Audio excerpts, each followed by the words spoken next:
Muted. She said, All right, Hutch, you want to start us maybe? Yeah, Dave, are you allowed to talk about the 3 transfers yet that have committed? is that all we have? Well, the 3 public ones, I guess. Okay, no, we haven't got all the stuff back. Or which ones do you have? I don't know who you're talking about. Give me some names. Well, we know Jared Wegner from Creighton. Are you able to talk about him? Yes. So what kind of player are you expecting to get out of him, and kind of just tell us a little bit about what you think of him? Well, he's a very strong athletic outfielder. He runs really, really well. I wouldn't say he's a base stealer. He has power.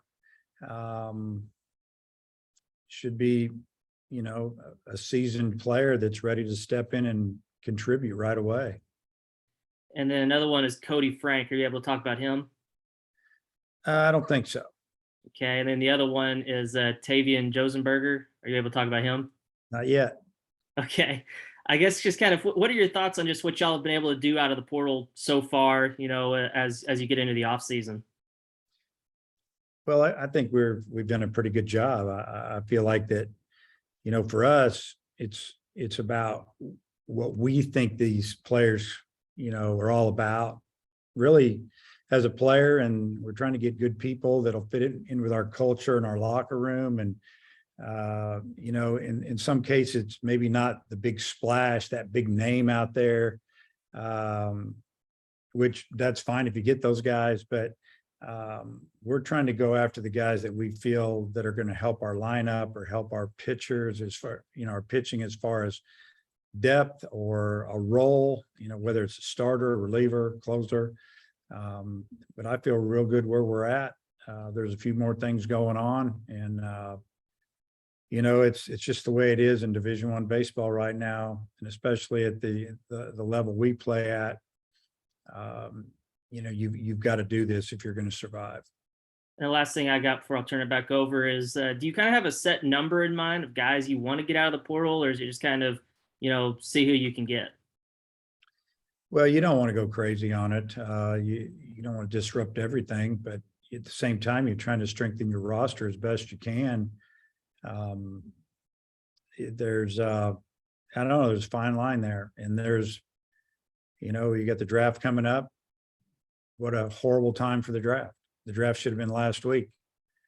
I've said this 10 times this year. It makes no sense at all. No one likes it except the owners. People think it's cool to have the draft during the All-Star game. Nobody cares. Have the draft last week. Let us get to work, get our rosters right, treat the kids right, give the ones that are not going to be able to come in more time to find a place to play. It's a joke, but so we got to get through that. And then you got about 14 days after the draft to see who's going to sign. So now it's August 1st. And that's when the smoke will clear. And hopefully within a couple of days after that, we'll have a final roster. And there could be a lot of changes. Matt? Hey, Dave, by my count, you've got 10 junior college transfers coming in. Is there something in particular you like about the JUCO transfers, or is this just a matter of these are players who fit the types of needs that you have? A little bit of everything. Three of them are really athletic and really run. Put up good numbers, wanted to come here. Some are really, really good students. With our scholarship situation, you have to piece it together. It's just kind of worked. If you look at the transfers that we have coming in, first team All-American, second team All-American, these guys, they did some damage, and they did it over a period of time. And it just seemed to be a good fit for us this year. I don't know if Parker Rowland has signed his letter of intent, so I don't know if you can talk about him or not, but I know that you've committed him. And past that, what are your plans at catcher in terms of filling your roster spots at that position? Yeah, we've committed another catcher, but I can't give you any names yet. We're fine. You talked back in Omaha last month about evaluating Michael Turner the video of him this time last year. Just kind of what have been your evaluations of catchers? What are the things you're looking for at that position? Well, number one, we wanted to be able to really receive the baseball, and obviously leadership qualities are big for us. And we talking to these guys on the phone through Zoom with the coaching staffs and the player and their parents a lot of times, kind of get a feel for that. And then talking with former coaches, you know, and a lot of, in some cases, kids just want to leave. They want to go to a program where they feel like they have a chance to get to the World Series. They want to play in a different league, coaching change. Maybe they feel like they could develop more at a different place. But a lot of times it's because maybe at their position, there's someone around the same age that's getting most of the reps, one reason or another. Maybe because he's a left-handed hitter and they hit right and the coach likes left.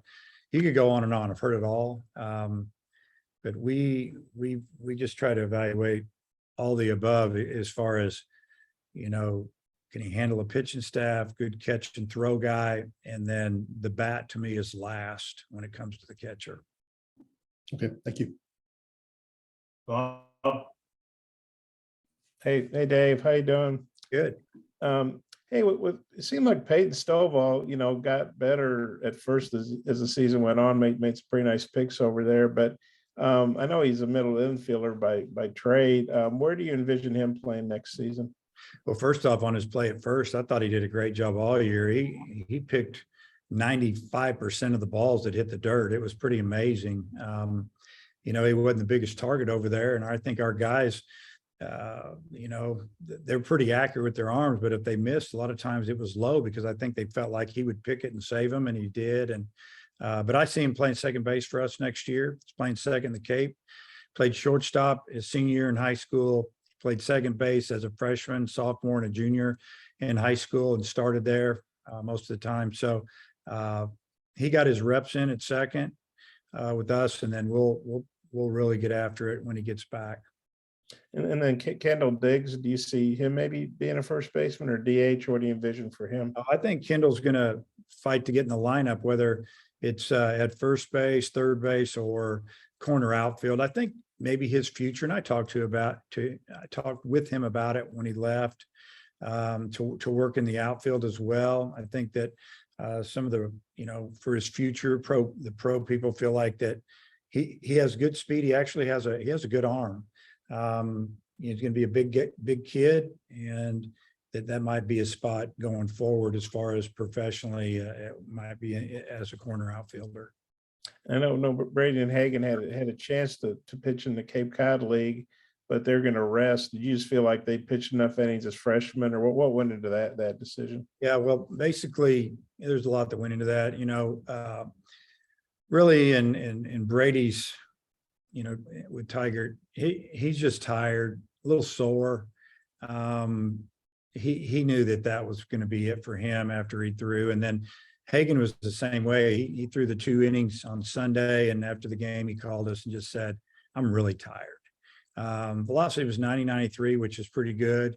He did walk a few people. I don't know. He didn't give up a run, struck out 4 of the 6 hitters, but he threw, you know, 20 plus pitches each inning. Even if he was going to make the team, we don't know what was going to go on there with either of them, but he pretty much told them, I'm done. And then as far as sending those guys out, we said, no, you need to go rest. You want to come back up here a few weeks, start training again and get ready for fall baseball. But 2 freshmen, honestly, they just kind of hit the wall, and it happens. And then as far as the draft, you know, it seemed like it used to be too early because it was during the NCAA tournament. Guys would find out from fans in the stands or somewhere they got drafted. And like you say, now it's too late. Hopefully those owners are they're smart people. They made a lot of money. Do you feel like moving forward, the draft could get moved to something that makes more sense for college baseball? I mean, You'd think so. You'd think so. The draft, in my opinion, should be after the regional, and then you got super regionals going on, but really, or right the Tuesday after the super regional, to me, is perfect. If you have a team that has to play on Tuesday because of weather, that's fine. But at least at least you get it done. There's 8 teams that play in the World Series, and those kids, know they've been drafted and they're still playing. That's fantastic. They'll be excited, go win a championship. I don't know. There's, the GMs and the scouts, they all want the draft earlier. It doesn't make any sense, but, the owners think that it's a production to have the draft around the same time the All-Star game's going on. And I really don't get that, but it's not like the NBA. Thanks, Dave. Christina? Hi, Coach. You talked a little bit about Hagan and Brady and kind of what their rest is going to look like this summer. But as far as them and then also younger guys like Jackson Wiggins and Will McIntyre, what do you think they need to do this offseason to kind of improve or be ready for whatever their role will be next year? Yeah, both of those guys are staying here and training. They're just, continue to get stronger and they're not throwing bullpens right now, kind of resting a little bit. Then they'll start long tossing and just really get ready for fall baseball. We just feel like that in their case, I don't know, for them to go out and pitch is going to, be what they really need to do. They just need to come in and have a good fall. And I think both of them will. And then in the same vein as the draft, with the high school guys, is there a number that you have in mind that you would consider a success as far as how many guys you actually get on campus in the fall post draft? Yeah, I mean, a lot of the guys that we signed, there's a few already here. They're in summer school, starting to work out, and there's a few that don't really have a number there. We know who there's a possibility of losing, and if we lose them, we get it. But again, it's just there's 20 rounds. If you see someone's name pop up, then they probably already made a deal. Very rarely now with the limited rounds are these teams going to select somebody unless it's a little later, or they're going to take a chance and they just, I don't know, on a whim, but with 20 rounds, they got to get those kids signed. So we're doing as much as we can to try to find out what these guys are really thinking. But I truly believe that some of these kids, and they're talking to these pro people now, they're trying to figure out, are they really going to get the amount that they want? And then if they don't, we just want them to stay strong. And if they say they want $1 million and they're being told we can't give you more than 500, then they should come to school and triple that. Andrew Ellis? Hey, Coach, we always talk about guys making a move or making a jump. Who are some guys on your roster now that you've had those conversations with about it's time to make a move, time to do something more? Kendall Diggs jumps right out at me. I mean, he's got such a pretty swing. He knows the strike zone. He got a couple of pinch hit opportunities, some clutch situations late, and it didn't go well, but he hadn't hit in a while. I think when he gets in the lineup and gets a lot of at bats, I think he'll be really good. So he needs to make a move, position player wise. He needs to get in really good shape this summer and fall.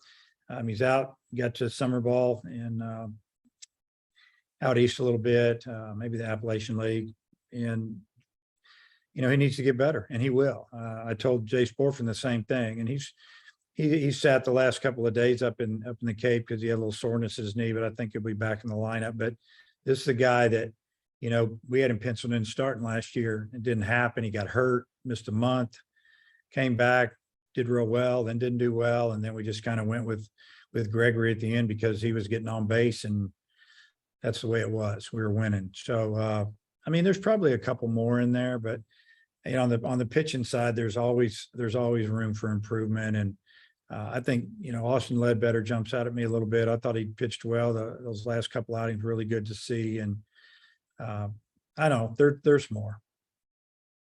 And obviously you keep tabs on all your guys playing summer ball, but are there any that you're kind of looking a closer eye on to try to see how they do, or some that have jumped out to you so far this summer?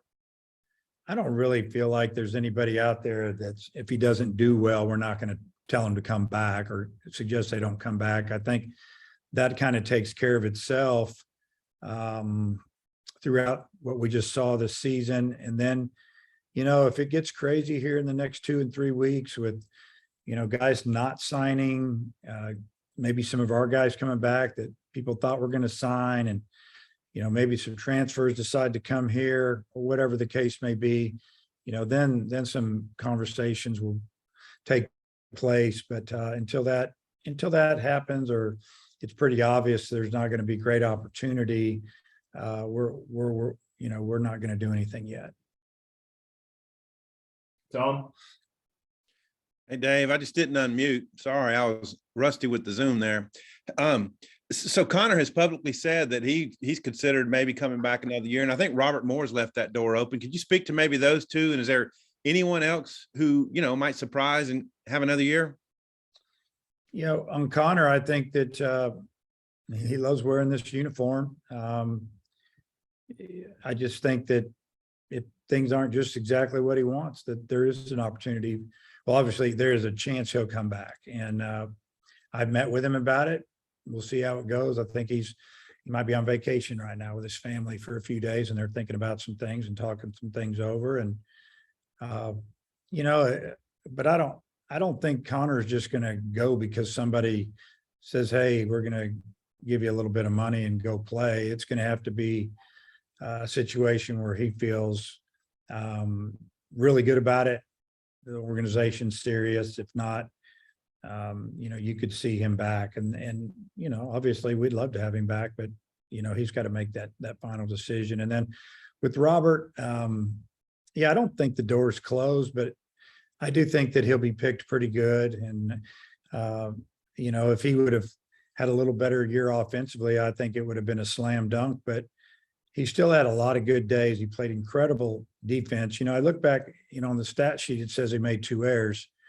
One of them was late in the season, and I think it was a tough play that could have been scored a hit. And I think if we were at home, it would have been scored a hit. It was a backhand up the middle that kind of took a bad hop on him. And then the other was on a double play turn at A&M, where our first baseman tried to really stretch and get the ball. He just didn't catch it. It was a good throw. And so, honestly, I think he fielded 1,000, which is almost unheard of. That's the way I see it. So pro people see that. And I would be surprised if Robert came back. Okay. And then of the people who left, I mean, Zach Gregory's and, the Dylan Leach's, were any of those surprises or disappointing or anything like that? None of them were surprises. And I would have to say I wasn't disappointed at all, because I understand they understand, we understand what's going on now with the portal and opportunity to play. And these are guys that have been in the program a couple of years and hadn't played much. And you've, as a coach, and maybe even them evaluating themselves, it was a big risk for them to come back and play, so it really, in most cases, and probably all cases actually, it's probably for the best, because for those guys, for them, for us and depth and all of that, it's great. But then again, me as a head coach looking down the bench when they're not in the lineup, it gets difficult the older they get. If I don't know at the end of a season that, there's an 80% chance that guy's going to be an everyday starter in the field, or that pitcher's going to have a big time role. And in some cases, they want to be starters and they're having trouble getting on the field as a middle guy or a reliever. And they're saying, I really want to start. I'm getting 21 years old. Then it's probably best for them to go somewhere where they might feel like they'll have that opportunity. You always talk about the roster management every year. And I'm wondering, with recent developments with the portal and stuff, is it more tricky, chaotic, hectic than it's ever been this particular year? All of the above. It's ridiculous, honestly. And what kicks it over the top is that draft. And I've already said enough about that, because at least if we're sitting here talking today, it would be nice to know where everybody was drafted, and we'd have a lot better handle on where we're at. Because of COVID, most rosters across the country have been bigger than ever the last couple of years. We're trying to cut our numbers down. It's really hard. It's maybe we're another year away. That's the way I feel about it. But our numbers, they're going to be down a little bit. I'd like them to be down a little bit more. Again, the transfer portal, you're seeing with other teams in our league and division are doing with the transfer portal and NIL money, are getting these kids to come to school, or at least say they're going to go there. And maybe some of them are draft eligible, and then they'll figure out what they have when the smoke clears, like all of us. It's going to be this way until some changes are made. And I don't see any changes coming down the road anytime soon. All right, thanks. Mason. Yeah, coach, a lot of these guys you have coming in through JUCO guys in the transfer portal and even the freshmen, a lot of them are listed as infielders. I'm just curious, are you planning on moving, a good bit of those guys to the outfield? Because it seems like you guys are a little short there right now. I have a list over here to the left of me because I'm going to look at it. So a couple of those JUCO guys that you probably have listed as infielders are outfielders as well. And a couple of them actually played in the outfield more than they played in the infield. I've got us for right now about 6 guys that are straight up outfielders, and maybe one of those will sign professional. And then there's also another infielder or 2 that they can go the outfield. And then, I already mentioned that Kendall Diggs can play in the outfield. We're fine there. Ty. Hey, coach, kind of back to Tom's question. Eric Musselman always talks about how when they're going through the process of, hey, is the guy going to get drafted, where he just wants to give them as much information as possible. And you speaking to Robert and speaking to Connor, what does that look like from your talks with those guys about, hey, this is what we've heard from this guy or this guy? What does that look like from that conversation? Well, the guys that are already in the program and they've been here 3 years or whatever, they're, example, nobody's brought up Caden Wallace. He's only a sophomore, but he's draft eligible, but he's going to be picked in the first 2 rounds, in my opinion. There's not much conversation there. Figure out if that's what you want to sign for and sign. They have advisors helping their families now. A lot of those conversations are with them. With say Robert or even Connor, there's not much going on there. I mean, Robert Moore's dad basically knows what he's doing. Connor's very well educated and he knows what he wants to do with the rest of his life. And if it's play another year at Arkansas and then take a chance in the minor leagues, Connor's going to be fine, whatever he does. Really smart, very popular in the state. Obviously he's got a lot going for him. So, really our conversations like you're speaking of are going to be more with maybe the freshmen that or the seniors that, they have to deal with, the draft and they've never been here. So they're the ones that, to me, that need a little more advising. So we put in our 2 cents, honestly, but when it starts to get up there to be pretty good money, we just want them to be upfront, with something like, hey, Coach Van Horn, if I don't get $800,000, I'm coming to school. Okay, then stick to that. I'm good with that. If you tell me that, and then I'm talking to the scouts and I'm hearing, well, there's no way he's getting more than 400. I'm planning on him being here. Then when I find out he agrees to sign for 425, then we're frustrated with that. We just want him to be upfront, and that's why, honestly, we wish the draft was 2 weeks ago, and we all know what to do today. So yeah, there are those conversations, but it gets a little touchy when you're talking guys are going to go really high. And I guess my follow-up to that would be with NIL, just as of last July, we're basically a year into it. Has that changed your philosophy when it comes to, hey, you can come back and make more money? Because I know Connor has some NIL deals, and my guess is the starting Friday night guy, he could probably get even more than he had this year. Has that changed your philosophy on these conversations, even though you kind of mentioned as a senior, they know what the deal is? Well, it's just changed the conversation. It's really not my philosophy, because last year at this time really didn't have anywhere to go with it. Mm-hmm. This year it's got some legs, and there's places where they can get money. And, I say get money, get an opportunity to represent some company or advertise or whatever the case may be. And I'm good with it. I want these guys to make some money, and I'd like them to make a lot of money and come to school and play for us, and, learn how to handle money and learn about taxes and pressure and people, bothering them, wanting to get a piece of this and a piece of that. I think it's a great experience for them. Plus, being a college kid and being able to have some money, it's kind of nice, but I just don't want it to take away from their long range goal where they're really going to make a lot of money, and that's through their signing bonus. But the money is when you make it to the big leagues and stick. That's where you make money for life. So I don't know, kind of got on a rampage there. I like it. But yeah, I guess, okay, getting back to the question of, does it change the conversation? Well, the conversation would be, you can take a couple $100,000 to sign, but why would you do that when you can come here and over 3 and 4 years, you may make 3 or 4 times that? Who knows where it's going? Because it's going up. It's not going the other way. And there's a lot more out there for baseball now, like a lot more than there was a year ago.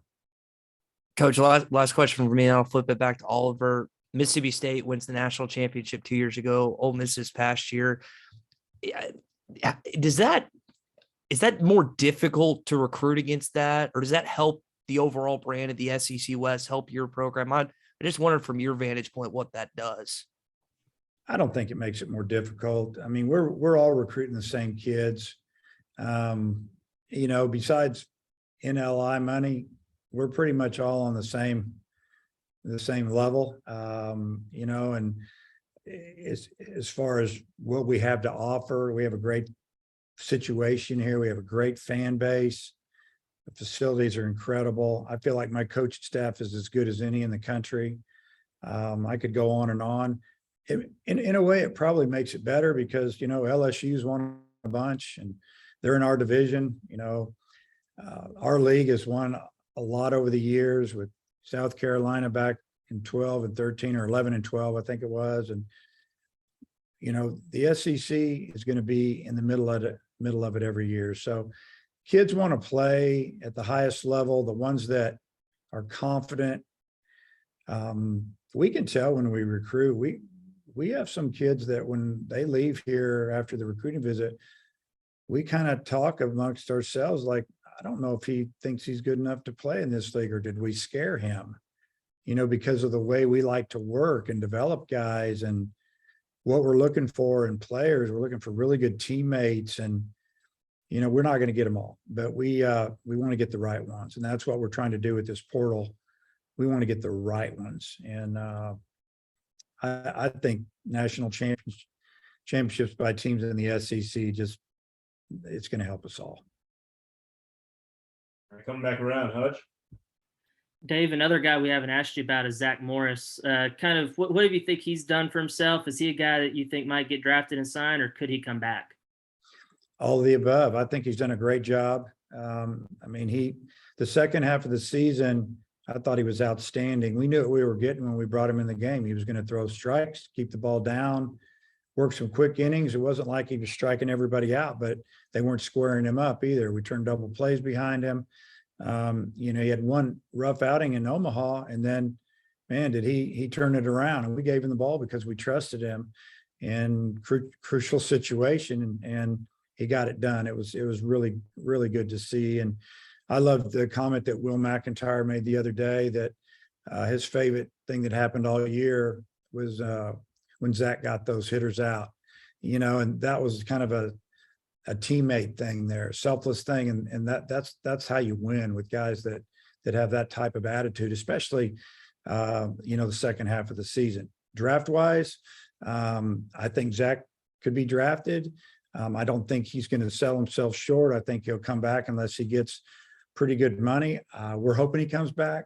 We're planning on it right now, but we also know that he's having a decision to make, and I'm sure there's scouts calling him now, and they're talking about money and opportunity. But he was outstanding down the stretch.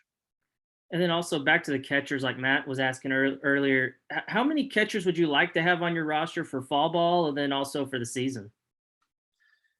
Probably, and I'm being serious when I say this, 2.5. And what I mean by a half is maybe have a guy that's maybe he's a third baseman catcher or a hitter catcher. Charlie Welch type guy would be nice with that type of bat, but kind of hard to find. Right now we're in pretty good shape with a couple of guys, and but we're still looking for another guy that, maybe he's an outfielder, right fielder that also can catch. It's a secondary position because you'd like to have three. Again, in this modern day Division I baseball, it's hard to have three. It's hard to put more than two on the scholarship, and sometimes even more than one, unless you can, you find a guy that's got outstanding grades, or you can get him some help somewhere else, or whatever you need to do. But it's in a perfect world, it'd be nice to have three guys that can get back there. Mason, you have anything else? Hands still up. Yeah, Coach, I was curious of the freshmen. I think I saw Jason Jones, his mom tweeted that he was on campus for the new student orientation. Are you expecting to have him and the other guys? Just what are you expecting as far as guys that might get drafted? Yeah, most of them are coming around and doing their orientation. Some are here right now, taking some summer school, and they just started. Once they do that, they can work with our strength and conditioning coach. We can't work with them, but they're working on getting stronger. They're kind of getting acclimated. They're in the locker room. I think there's 5 or 6 of them. Jason's a guy that's, a year ago sitting here, I would have said it's going to be really tough to get him to get to school. Came to his visit in September, absolutely loved it. Loved the feeling. I think he relaxed a little bit, and I think if he comes to school here, he'll have a lot of success. I think he's one of the true freshmen that has an opportunity to get on the field. He has big time power. He can really field the baseball. It's going to be up to them. When they were here, I talked with Jason and his dad, and we had some candid conversations, but bottom line, the door's still open either way. And I think that if he ends up in school, he's fine with it. If he signs, we're going to have to give him a lot of money. And again, if he shows up, I don't want him to feel the pressure that, say, Peyton Stovall dealt with this year. It takes time. It takes time when you're facing the arms that we face in this league, and even out of league sometimes, to adapt to be able to hit it every day. But Jason will have a great career here if he shows up. Then last thing for me, you kind of mentioned earlier how you guys haven't gone for, the big splash in the portal. You got a lot of JUCO guys coming in. I'm curious, just you've had success with that in the past. You mentioned that you got some good guys coming in. What do you think about that, and just the amount of JUCO guys you have coming in? Well, first about going after the big splash guys, the big name guys, I didn't say we didn't go after them. We just didn't get them. Some people got them. And I wouldn't say that we offered every one of them, but we probably made contact with every one of them. And then after talking with them and kind of finding out what they're really all about, or as far as, what they want to do, they telling us what they want to do. We didn't maybe feel great about it. And there may be a couple of big splash guys coming down the road, but again, the smoke's got to clear, and we'll see how that all turns out, because we're on some things. And, as far as the junior college guys, obviously we went after a couple right-handed hitters, a couple left-handed hitters, guys that put up numbers. And in one case, the guy started out at a really good Division I, went to JUCO and crushed it his second year at the JUCO. And, we think that's going to continue here. So, we feel good about them. A couple of in-state guys, a couple of guys from far away. Fall ball will be fun this year. I think that there's going to be a lot of competition, as it should be when you're talking an SEC type school. Arkansas or Kentucky, doesn't matter. You should have good players on campus. The ones that you want to go into the SEC games with are the ones that know how to battle and earn a spot. Again, most of these kids, when we talk to them, they know that they have to come in here and work, and they have to beat some guys out. And the kids that, that wanted us to tell them, hey, yeah, it's yours, and we're not going to go after anybody else. Maybe we didn't want that guy. We want guys that want to work and battle. All right, Bob, close us out. Dave, Peyton Paulette, how would you say his rehab has gone, and do you envision him still being a pretty high pick? I think his rehab has gone really well. Peyton came around all year, the whole time we were playing. It's hard I felt so bad for him. especially, towards the end of the year when we were in the regional and super regional, and him not being there with us on the team, traveling, because we could only travel so many. And but he worked extremely hard. He's gotten bigger and stronger, and I think he's going to be a really good draft. And I think he's going to play for a long time. And then you mentioned Caden and being a high pick. Obviously, he played well for you guys, but what do you think scouts really like about him? I think they like a lot of things about him. I like, number one, he's very athletic, and he's a big athlete. He's not a kid that can, really run, that is small. He's strong. He's got a lot of power potential at the next level. He's got an extremely strong arm, and I think he's versatile too. You can play him at third, and that's what they're going to draft him as, a third baseman, but they also know that he could, play right field, maybe even center, definitely all three outfield positions. He could play second, and he's valuable. And I just think that organizations really want to get him involved with their organization, obviously, just so they can see where he fits best as far as position wise. Got one more. Wes Johnson, I don't know if you stay in touch with him, but what was your take on him leaving a first place major league team and coming back to college ball, and specifically the SEC West, your division? Yeah, well, my take, you could talk to Wes about it, and you probably have tried to contact him, knowing you, Bob, because you're pretty good at that stuff. My take would be that he wanted to get back into college. Wasn't going to be that much difference in what he was going to get paid. More of an opportunity to see his family. Probably was extremely hard for him to leave at this time of the year in the middle of the season, but that's the way it works when there's job changes. It's an opportunity knocks, and he had an opportunity to take that job last year after my pitching coach turned it down. So he decided to stick with professional baseball, and I guess another year he just decided this was the time to go. Now that's news there. So LSU tried to hire Matt. Who hasn't tried to hire Matt? I don't know. I'm just telling you, Matt's really good. Glad he's here. How good does that make you feel when your guy's turning down a team that's won 6 national titles? Makes me feel great. Northwest Arkansas is a great place to raise kids. He has 3 little kids. I think he likes working here. Hopefully he likes me. Acts like he does anyway. So we all get along. I think Nate Thompson's an outstanding coach, good person. He's also got 3 little kids, and there's been a lot of opportunities for our staff over the years. And that's kind of people that I want in our program. How good is it to keep the staff together when people are coming after them?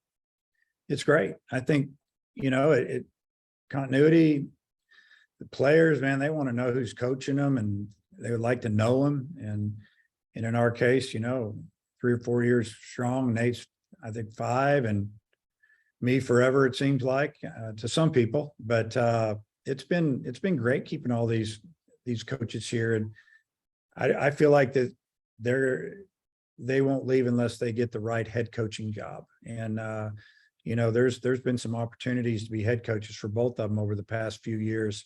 There's even been an opportunity for one of them to go straight to the big leagues from here a few years back. That we just don't put it out there. We don't. Our players know that we have outstanding people coaching them. Anything else you want to say? Now I'll let you call them. Okay. Coach, appreciate your time as always. Oh, can I say this real quick? I just really appreciate the effort from our team. What a fun team to coach. The 22 team started in the fall. We could tell we had a special group that liked each other. And, I didn't make an opening statement, but just kind of finish it up that what a run they made at the end. It was where we wanted to finish. We felt like in the fall we could get there. The league was every bit as good as we thought it was. People saying the West is down. No, the West was never down. The West was really good. And it made it look like other teams weren't as good as, maybe people thought they were, but just so proud of them. We really, really fielded the ball. We pitched extremely well. I thought down the stretch, we hit the ball extremely well, and our bats were really good. We ran into a really hot team, and we got hot, but they were a little bit hotter. And just proud of these guys and wish them all the best. Want to thank them. I thought you were going to say how much you enjoyed talking to us on the Zoom. That's that again. I'll tell you that off the record later. Thank you, Bob. Okay.